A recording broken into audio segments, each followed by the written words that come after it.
Hello guys, स्वागत है आप सभी का आपके अपने YouTube channel as smart classes में। आज के इस वीडियो का टॉपिक है बुद्धि, इंटेलिजेंस। तो इस वीडियो में हम बुद्धि से रिलेटेड 50 क्वेश्चन सॉल्व करेंगे। इससे पहले बुद्धि से रिलेटेड थ्योरी कंप्लीट की जा चुकी है, जिसमें बुद्धि के प्रकार, परिभाषाएं, बुद्धि के विभिन्न सिद्धांत और बुद्धि मापन, ये सभी चीज़ें बताई गई हैं। जिसने ना देखा हो वो वीडियो के डिस्क्रिप्शन बॉक्स में जाकर देख सकते हैं।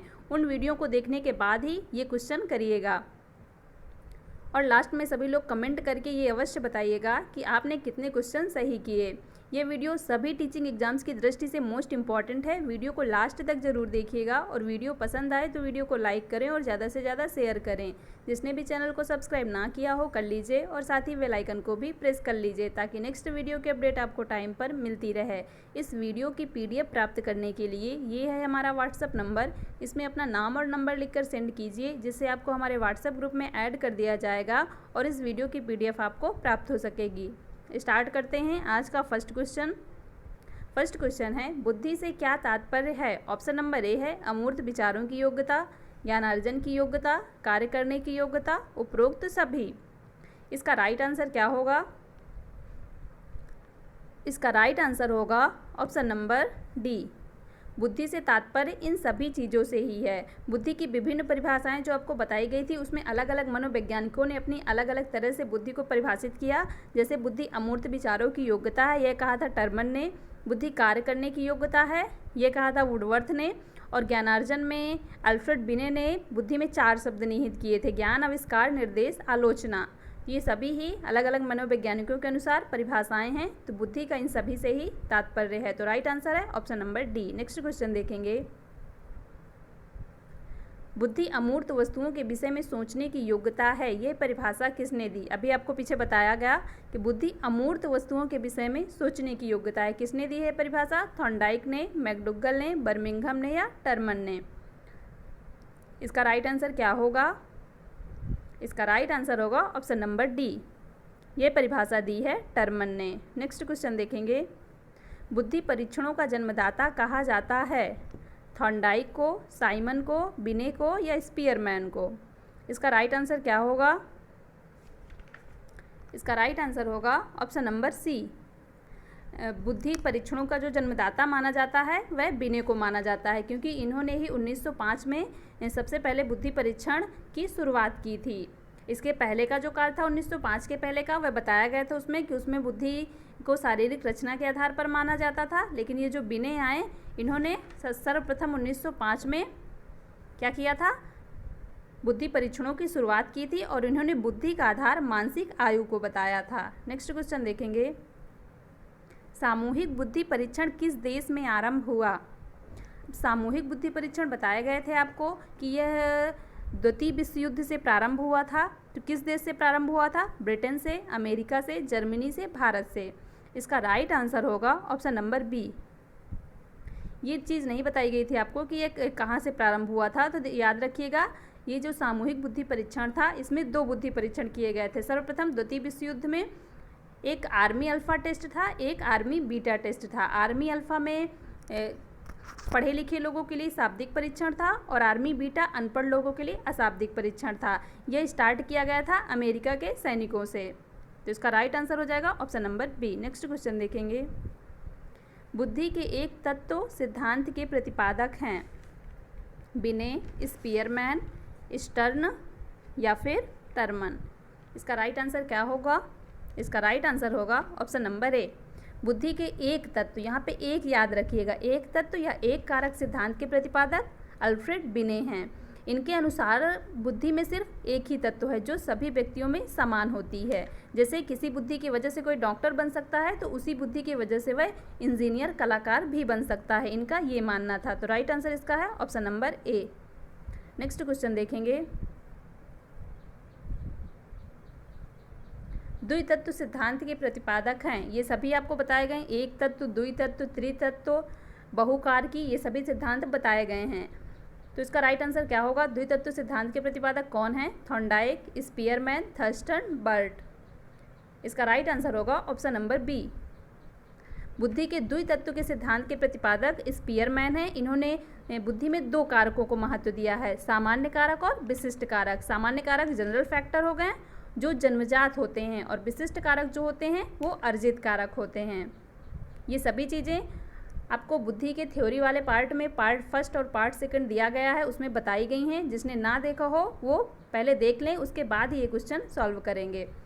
नेक्स्ट क्वेश्चन है, बालू का सिद्धांत नाम से किस सिद्धांत को जाना जाता है? इम्पॉर्टेंट है। स्पीयरमैन के द्वितत्व बुद्धि के सिद्धांत को, बिने के एक तत्व बुद्धि के सिद्धांत को, थॉर्नडाइक के बहुकारकी बुद्धि के सिद्धांत को, या थर्स्टन के समूहकारकी बुद्धि के सिद्धांत को? इसका राइट आंसर हो जाएगा ऑप्शन नंबर सी। बालू के सिद्धांत नाम से जो जाना जाता है वह थॉर्नडाइक के बहुकारकी बुद्धि के सिद्धांत को जाना जाता है। इसका एक और नाम है परमाणुवादी सिद्धांत। याद रखिएगा सभी लोग, नोट कर लीजिए। एक और नाम है इसका परमाणुवादी सिद्धांत। बालू का सिद्धांत, बहुकारकी बुद्धि का सिद्धांत और परमाणुवादी सिद्धांत, तीनों एक ही सिद्धांत के नाम हैं, वह है थॉर्नडाइक का। नेक्स्ट क्वेश्चन, व्यक्ति के चेहरे को देखकर उसकी बुद्धि का पता लगाया जा सकता है। ये परिभाषा किसने दी है? इसके आगे यहाँ पर हो जाएगा, ये परिभाषा किसने दी? बर्ट की है, स्पर्जहीम की है, एबिंगहास की है या लेवेस्टर की है? इसका राइट आंसर क्या होगा? इसका राइट आंसर होगा ऑप्शन नंबर डी। बताया गया है आप लोगों को कि जो बिने से पूर्व का काल था वहाँ बुद्धि का आधार शारीरिक रचना थी और लेवेस्टर ने 1775 ईस्वी में सर्वप्रथम शारीरिक रचना की दृष्टि से बुद्धि का मापन किया था। किसने किया था? शारीरिक रचना की दृष्टि से बिने के पहले काल में लेवेस्टर ने किया था। तो राइट आंसर है इसका option number D. Next question, निम्न में से कौन अमूर्त बुद्धि का अच्छा उदाहरण है? बुद्धि कितने प्रकार की होती है? तीन प्रकार की होती है, मूर्त, अमूर्त और सामाजिक बुद्धि। तो यहाँ पर पूछ रहा है अमूर्त बुद्धि का अच्छा उदाहरण कौन सा है? इंजीनियर, मैकेनिक, कारीगर या दार्शनिक? तब यहाँ पर अमूर्त बुद्धि पूछ रहा है जिसमें अमूर्त चिंतन करने की क्षमता हो। तो इसका राइट आंसर हो जाएगा ऑप्शन नंबर डी। दार्शनिक जो होते हैं उनमें अमूर्त बुद्धि होती है, जबकि जो मूर्त बुद्धि होती है वह इंजीनियर, मैकेनिक और कारीगरों में मूर्त बुद्धि या मूर्त बुद्धि को वही यांत्रिक बुद्धि कहते हैं। तो इनमें यांत्रिक बुद्धि होती है और दार्शनिक में अमूर्त बुद्धि होती है। दार्शनिक, कलाकार, चित्रकार, इन सभी में ही अमूर्त बुद्धि होती है। नेक्स्ट क्वेश्चन, बुद्धि के क्रमिक विकास का सिद्धांत किसने दिया था? Option number A Thomson, B Thorndike, C Burt एवं बर्नन, डी स्पीयरमैन। इसका राइट आंसर हो जाएगा ऑप्शन नंबर सी। बुद्धि का जो क्रमिक विकास का सिद्धांत दिया था या इसी को पदानुक्रमित सिद्धांत भी कहते हैं, तो वह दिया था बर्ट एवं फिलिप बर्नन ने। इनके अनुसार बुद्धि के इन्होंने 3 कारक बताए थे, एक सामान्य कारक, एक विस्तृत कारक और एक संकीर्ण कारक। तो इसका राइट आंसर है option number C. Next question, निम्न में से कौन अमूर्त बुद्धि का अच्छा उदाहरण नहीं है? अब यहाँ पर देखिए अमूर्त बुद्धि का उदाहरण अच्छा नहीं है यहाँ पर पूछा है। तो इसका राइट आंसर क्या होगा? चित्रकार, साहित्यकार, कवि या व्यवसायी? तो बताया गया आपको दार्शनिक, कलाकार, चित्रकार, कवि, ये सभी आ जाते हैं अमूर्त बुद्धि में, जबकि ये जो व्यवसायी होते हैं यह आते हैं यांत्रिक बुद्धि या उसी को मूर्त बुद्धि कहते हैं। तो right answer option number D. Next question, मानसिक आयु का प्रत्यय दिया टर्मन ने, बिने ने, स्पीयरमैन ने या थॉर्नडाइक ने? तो इसका राइट आंसर होगा ऑप्शन नंबर बी। मानसिक आयु का जो प्रत्यय दिया है वह बिने ने दिया है। बुद्धि का सर्वप्रथम परीक्षण जो किया था तो किसने किया था? बिने ने किया था और उन्होंने जो बुद्धि का आधार माना था उसको मानसिक आयु माना था। तो मानसिक आयु का प्रत्यय किसने दिया? बिने ने दिया। नेक्स्ट क्वेश्चन, बुद्धि सापेक्ष रूप से नवीन परिस्थितियों में अभियोजन करने की जन्मजात योग्यता है, यह कथन किसका है? स्टर्न का, बिने का, बर्ट का या मैकडुगल का? तो यह कथन है बर्ट का। ऑप्शन नंबर सी इसका राइट हो जाएगा। नेक्स्ट क्वेश्चन, बुद्धि लब्धि आईक्यू का प्रत्यय किसने दिया है? टर्मन ने, जड ने, कैटल ने, थॉर्नडाइक ने? इसका राइट आंसर क्या होगा? ऑप्शन नंबर ए। ऑप्शन नंबर ए इसका राइट आंसर हो जाएगा। टर्मन ने बुद्धि लब्धि का प्रत्यय दिया और इन्होंने एक सूत्र भी दिया था, बुद्धि लब्धि बराबर क्या होता है? मानसिक आयु बटे वास्तविक आयु गुणे 100। तो इसका राइट आंसर है option number A. Next question, Howard Gardner का बहु बुद्धि का सिद्धांत ... पर जोर देता है, किस पर जोर देता है? यहाँ पर है बहुबुद्धि का सिद्धांत किस पर जोर देता है? शिक्षार्थियों में अनुबंधित कौशलों पर, सामान्य बुद्धि पर, विद्यालय में आवश्यक सामान्य योग्यताओं पर, या प्रत्येक व्यक्ति की विलक्षण योग्यताओं पर। तो इसका राइट आंसर क्या होगा? इसका राइट आंसर होगा option number D. Howard Gardner का जो बहुबुद्धि का सिद्धांत था वह प्रत्येक व्यक्ति की विलक्षण मतलब अलग अलग प्रत्येक व्यक्ति में योग्यताएं होती हैं और वह एक दूसरे से स्वतंत्र होती हैं। तो इन्होंने प्रत्येक व्यक्ति की अलग अलग या विलक्षण योग्यताओं पर बल दिया है। नेक्स्ट क्वेश्चन, बुद्धि का तरल मोजेक मॉडल किसने दिया? कैटल ने, गिलफोर्ड ने, थर्स्टन ने, या स्पीयरमैन ने? इसका राइट आंसर हो जाएगा ऑप्शन नंबर ए। ये सभी चीज़ें बुद्धि की थ्योरी में बताई गई हैं। जिन्होंने वो पार्ट देखा होगा उन्हें ये क्वेश्चन आराम से आ रहे होंगे। तो बुद्धि का जो तरल एवं क्रिस्टलीय सिद्धांत दिया था, तरल मोजेक मॉडल दिया था, वह दिया था कैटल ने। इन्होंने बुद्धि को दो रूपों में बांटा था, एक तरल बुद्धि, एक ठोस बुद्धि। Next question, dot dot dot के अतिरिक्त बुद्धि के निम्नलिखित पक्षों को स्टर्नबर्ग के त्रितंत्र सिद्धांत में संबोधित किया गया है। स्टेनबर्ग ने बुद्धि का एक त्रितंत्र सिद्धांत दिया था। उसमें निम्न में से कौन कौन से तीन तंत्र हैं?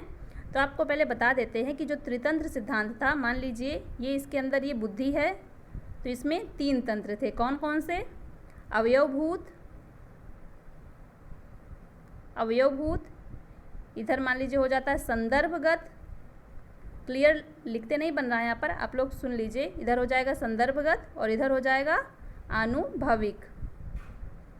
तो सबसे ऊपर हो गया अवयवभूत, फिर संदर्भगत, फिर आनुभविक। अब इसमें देखिए, संदर्भगत, अवयवभूत, सामाजिक, आनुभविक, ये तीनों ही स्टेनबर्ग के त्रितंत्र सिद्धांत में थे, लेकिन ये जो सामाजिक है ये उनके त्रितंत्र सिद्धांत में नहीं था। तो यहाँ पर इसका राइट आंसर क्या हो जाएगा? Option number C. यहाँ पर पूछा है के अतिरिक्त, किसके अतिरिक्त? तो सामाजिक के अतिरिक्त बुद्धि के निम्नलिखित पक्षों में से ये जो तीन थे, संदर्भगत, अवयवभूत और आनुभविक, ये तीनों ही स्टेनबर्ग के त्रितंत्र सिद्धांत में सम्मिलित हैं। नेक्स्ट क्वेश्चन देखेंगे, थॉर्नडाइक ने बुद्धि का कौन सा सिद्धांत प्रतिपादित किया? एक कारक सिद्धांत, द्विकारक सिद्धांत, बहुकारक सिद्धांत, या त्रिआयामी सिद्धांत? इसका राइट आंसर हो जाएगा ऑप्शन नंबर सी। थॉर्नडाइक ने जो प्रतिपादित किया था वह बहुकारकीय सिद्धांत था। अभी पीछे बताया गया, इसी को बालू का सिद्धांत भी कहते हैं और इसी को परमाणुवादी सिद्धांत भी कहते हैं। इनके अनुसार जो बुद्धि होती है उसमें कई सारे ऐसे ऐसे छोटे छोटे कारक होते हैं, बहुत सारे कारक होते हैं और सभी ये कारक एक दूसरे से स्वतंत्र होते हैं। मतलब इसमें बहुत सारे कारक होते हैं, इसीलिए इसको बहुकारकीय सिद्धांत नाम दिया गया। नेक्स्ट क्वेश्चन, बुद्धि लब्धि सूत्र पूर्ण रूप से किसने दिया? टर्मन ने, बिने ने, गिलफोर्ड ने, या स्टैनफोर्ड ने? इसका राइट आंसर क्या होगा? राइट आंसर होगा इसका ऑप्शन नंबर ए। अब बुद्धि लब्धि का एक सूत्र स्टेनबर्ग ने भी दिया था।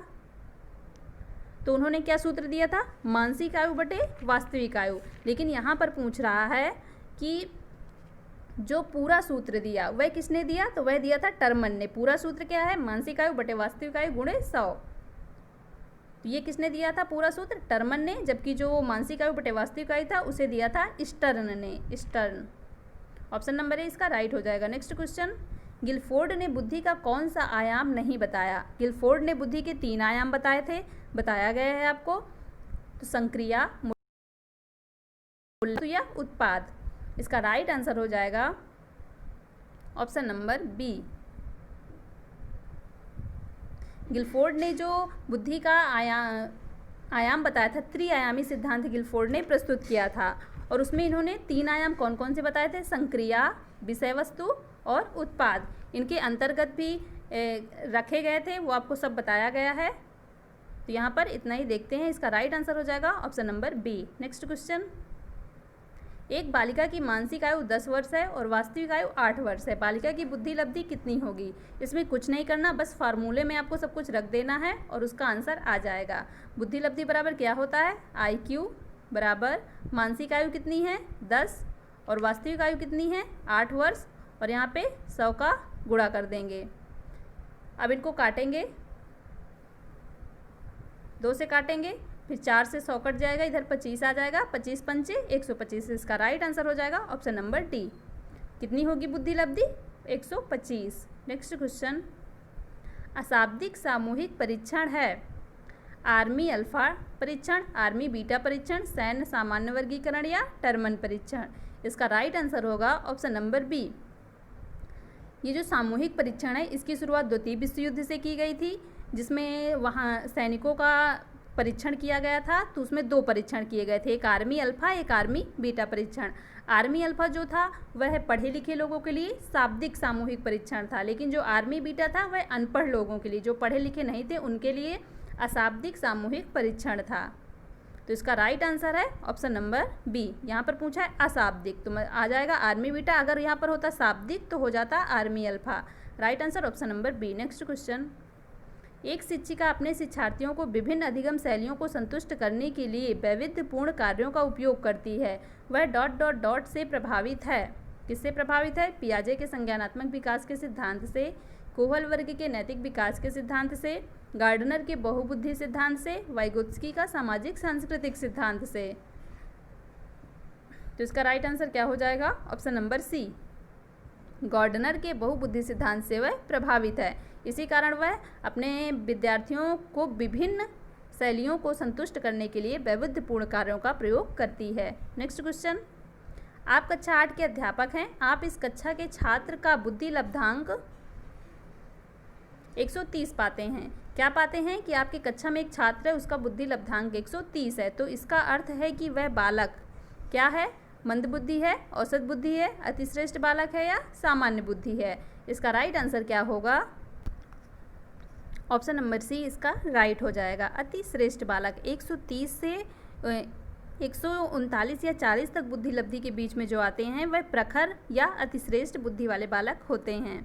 नेक्स्ट क्वेश्चन देखेंगे, बुद्धि लब्धांक प्राप्त करने का सही सूत्र है मानसिक आयु बटे वास्तविक आयु इंटू 100, वास्तविक आयु बटे मानसिक आयु इंटू 100, मानसिक आयु बटे वास्तविक आयु, वास्तविक आयु बटे मानसिक आयु। तो बुद्धि लब्धांक प्राप्त करने का जो सही सूत्र है वह है मानसिक आयु बटे वास्तविक आयु इंटू 100। तो राइट आंसर हो जाएगा ऑप्शन नंबर ए।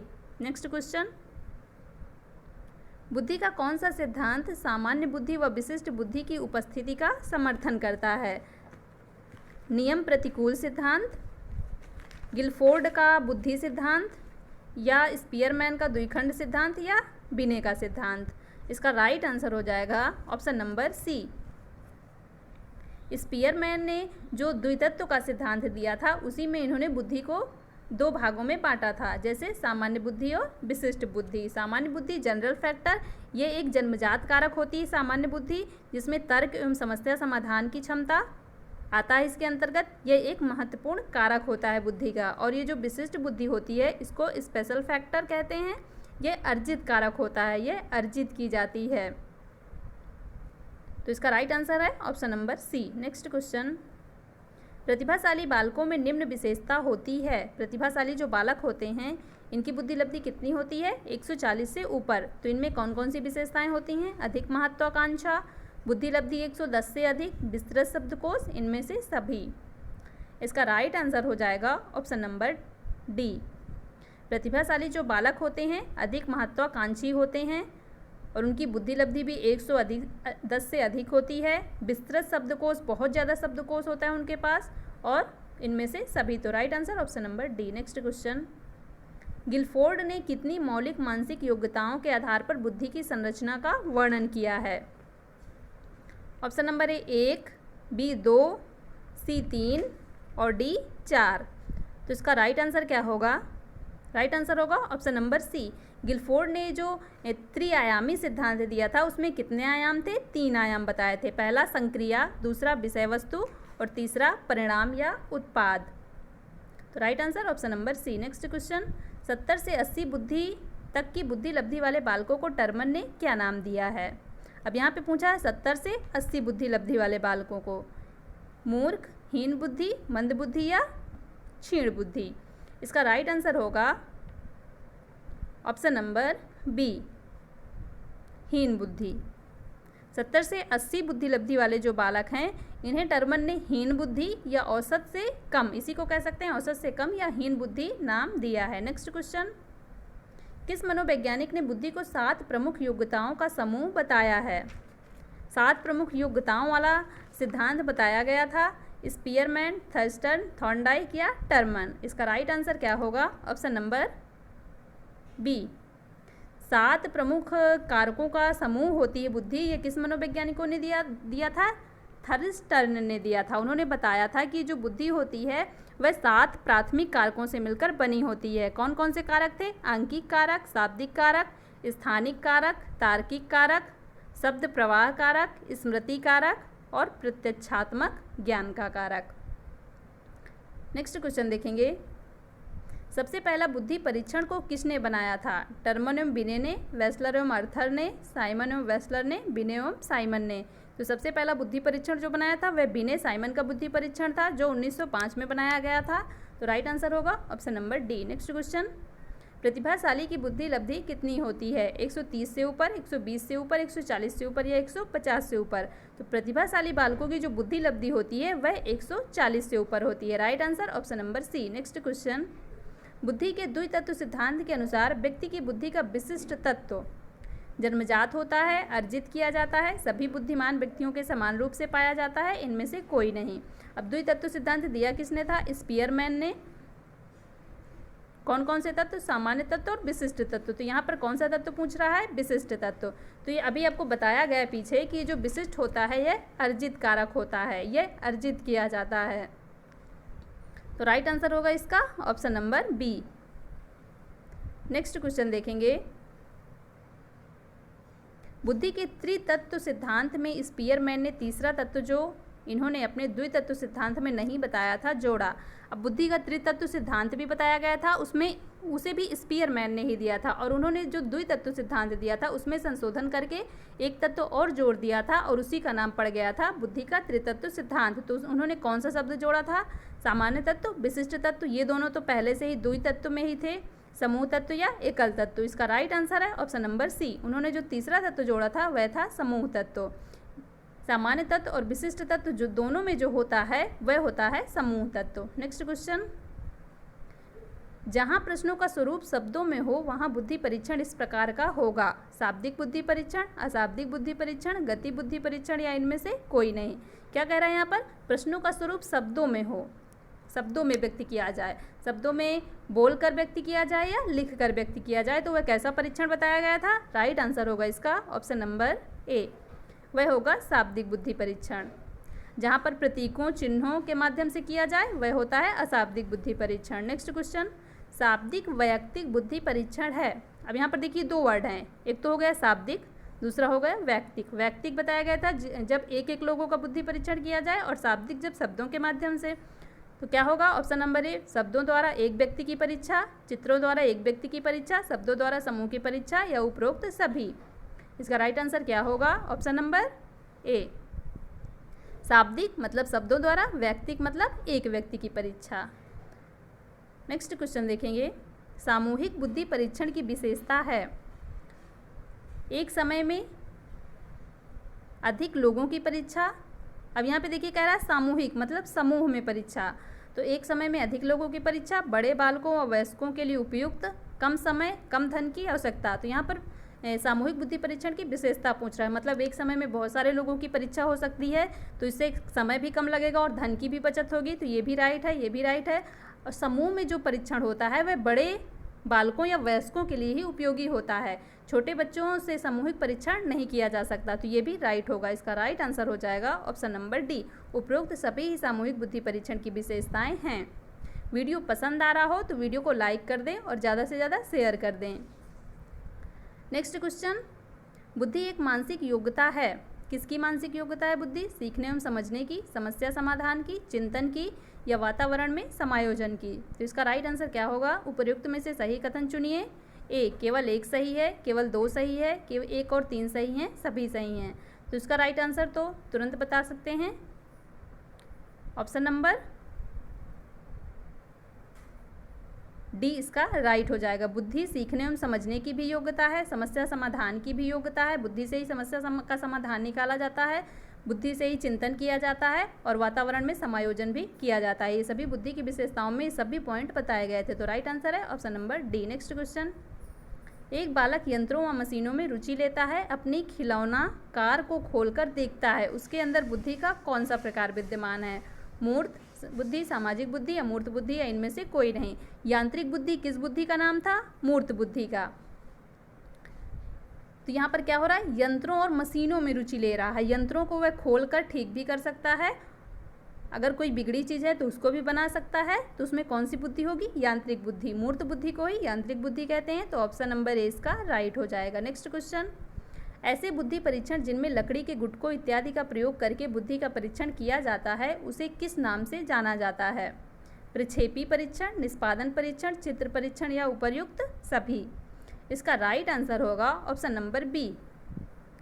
क्या? निष्पादन, किसी चीज़ का निष्पादन करना। तो क्या होता है इसमें? लकड़ी के गुटकों इत्यादि को देकर बच्चे का बुद्धि परीक्षण या व्यक्ति का बुद्धि परीक्षण किया जाता है, तो वह होता है निष्पादन परीक्षण। नेक्स्ट क्वेश्चन, प्रथम वयस्क बुद्धि परीक्षण प्रतिपादित किया गया था, किसके द्वारा किया गया था?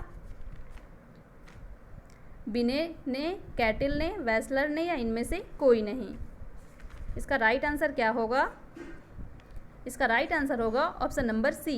वेस्लर का बुद्धि परीक्षण जो बताया गया था कि तो उसमें बताया गया था कि जो प्रथम वयस्क बुद्धि परीक्षण प्रतिपादित किया गया वह वेस्लर के द्वारा किया गया। तो right answer option number C. Next question, Binet Simon बुद्धि परीक्षणों की गणना निम्नलिखित में से किन बुद्धि परीक्षणों में की जाती है? शाब्दिक वैयक्तिक बुद्धि परीक्षण, अशाब्दिक वैयक्तिक बुद्धि परीक्षण, शाब्दिक सामूहिक बुद्धि परीक्षण या अशाब्दिक सामूहिक बुद्धि परीक्षण? तो बिने साइमन जो बुद्धि परीक्षण था उसमें क्वेश्चन तैयार किए गए थे जो एक एक बच्चे से शब्दों के माध्यम से, लिखित रूप से या मौखिक रूप से एक एक बच्चे से वह पूछे जाते थे और उन्हीं के अनुसार उनकी बुद्धि का मापन किया जाता था। तो कैसा परीक्षण था? शब्दों के माध्यम से होता था और एक एक व्यक्ति का होता था, तो मतलब शाब्दिक और वैयक्तिक बुद्धि परीक्षण था। राइट आंसर हो जाएगा option number A. Next question, बुद्धि इन 4 शब्दों में निहित है, ज्ञान, आविष्कार, निर्देश और आलोचना। ये परिभाषा दी है, किसने दी है परिभाषा? वुड्रो ने, बिने ने, टर्मन ने या स्टर्न ने? राइट आंसर हो जाएगा ऑप्शन नंबर बी। ये परिभाषा दी है बिने ने। नेक्स्ट क्वेश्चन, बुद्धि को तरल और ठोस बुद्धि में विभक्त किया है। बुद्धि का तरल, मोज़ेक, मॉडल अभी पीछे बताया गया, तो तरल और ठोस बुद्धि में किसने विभक्त किया है? कैटल ने, स्पीयरमैन ने, गिलफोर्ड ने या गार्डनर ने? इसका राइट आंसर हो जाएगा ऑप्शन नंबर ए। तरल और ठोस बुद्धि में बुद्धि के तरल एवं क्रिस्टलीय सिद्धांत दिया है कैटल ने। इसी में इन्होंने बुद्धि को 2 भागों में विभक्त किया है। कौन कौन से? तरल बुद्धि और ठोस बुद्धि। तरल बुद्धि जो होती है वह जन्मजात योग्यता होती है और ठोस बुद्धि वह अर्जित होती है। ठोस बुद्धि को प्रशिक्षण या कौशलों से प्राप्त किया जाता है। नेक्स्ट क्वेश्चन देखेंगे, ठोस बुद्धि से तात्पर्य है वंशानुक्रम का, व्यक्ति के अर्जित व तथ्यात्मक ज्ञान का, व्यक्ति की तर्क शक्ति का, उपर्युक्त सभी का।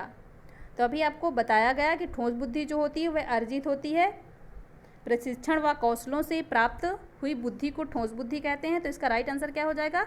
व्यक्ति के अर्जित व तथ्यात्मक ज्ञान को ठोस बुद्धि से जोड़ा जाता है, जबकि ये जो तर्क व्यक्ति की तर्क शक्ति है यह तरल बुद्धि के अंतर्गत आती है और जन्मजात योग्यता है तो वंशानुक्रम के अंतर्गत तरल बुद्धि आती है। तो इसका राइट आंसर है option number B. Next question, किस भारतीय मनोवैज्ञानिक ने Kohs block building, pass along आकृति चित्रण, चित्र परीक्षण को सम्मिलित करके निष्पादन बुद्धि परीक्षण माला तैयार की? जोशी ने, भाटिया ने, ओझा ने या उपर्युक्त सभी ने? तो इसका राइट आंसर क्या होगा? Option number B. क्या होगा इसका right answer? Option number B. Bhatia का एक परीक्षण था, भाटिया का बैटरी का क्रियात्मक परीक्षण।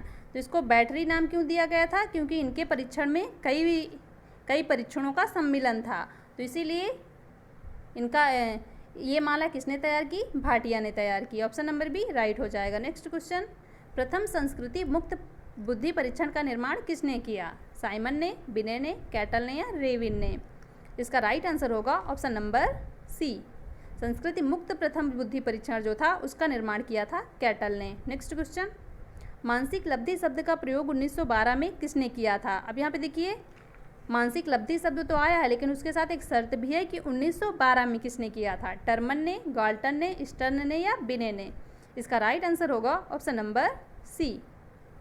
1912 में जो मानसिक लब्धि शब्द का प्रयोग किया था वह स्टर्न ने किया था। इन्होंने एक सूत्र दिया था मानसिक लब्धि का, मानसिक आयु बटे वास्तविक आयु। इनके सूत्र में 100 का गुणा नहीं किया गया था, केवल मानसिक आयु बटे वास्तविक आयु। अगर कभी पेपर में पूछे कि स्टर्न ने कौन सा सूत्र दिया, मानसिक लब्धि का या बुद्धि लब्धि का, तो उसमें हमेशा मानसिक आयु बटे वास्तविक आयु वाला बस लगा दीजिएगा। अगर नॉर्मली पूछे बुद्धि लब्धि का सूत्र तो उसमें × 100 वाला सही होगा। नेक्स्ट क्वेश्चन, 0 से 25 बुद्धि लब्धि को कहते हैं, क्या कहते हैं जिनकी 0 से 25 के बीच में बुद्धि लब्धि होती है? मूर्ख बालक, जड़ बालक, पिछड़े बालक या मंदबुद्धि बालक। इसका राइट आंसर होगा ऑप्शन नंबर बी। 0 से 25 के बीच में जिनकी बुद्धि लब्धि होती है वह जड़ बुद्धि कहलाती है, तो उनको कहेंगे जड़ बालक। नेक्स्ट क्वेश्चन, किस मनोवैज्ञानिक ने बिने साइमन के परीक्षण के स्केल को स्टैनफोर्ड बिने स्केल में रूपांतरित किया? टर्मन ने, विलियम स्टर्न ने, दोनों ने, इनमें से कोई नहीं। इसका राइट आंसर होगा ऑप्शन नंबर ए। टर्मन जो थे इन्होंने बिने साइमन परीक्षण में संशोधन किया 1916 में और उसे बिने स्टैनफोर्ड परीक्षण स्केल के रूप में रूपांतरित किया और इन्होंने बुद्धि लब्धि का सूत्र भी दिया, मानसिक आयु बटे वास्तविक आयु × 100। और ये जो बिने स्टैनफोर्ड स्केल का निर्माण किया था, तो ये स्टैनफोर्ड एक विद्यालय था और बिने साइमन का जो परीक्षण था उसके अल्फ्रेड बिने, तो इसी के कारण इसका नाम बिने स्टैनफोर्ड परीक्षण पड़ा। स्टैनफोर्ड के बच्चों के साथ ये परीक्षण किया गया था स्टैनफोर्ड विद्यालय के, तो इसका नाम क्या पड़ा? बिने स्टैनफोर्ड परीक्षण। तो इसका राइट आंसर है ऑप्शन नंबर ए, टर्मन ने ये किया था। 50 क्वेश्चन कंप्लीट होते हैं। वीडियो पसंद आया हो तो वीडियो को लाइक कर दें और ज़्यादा से ज़्यादा शेयर कर दें। Thank you so much guys, मिलते हैं नेक्स्ट वीडियो में।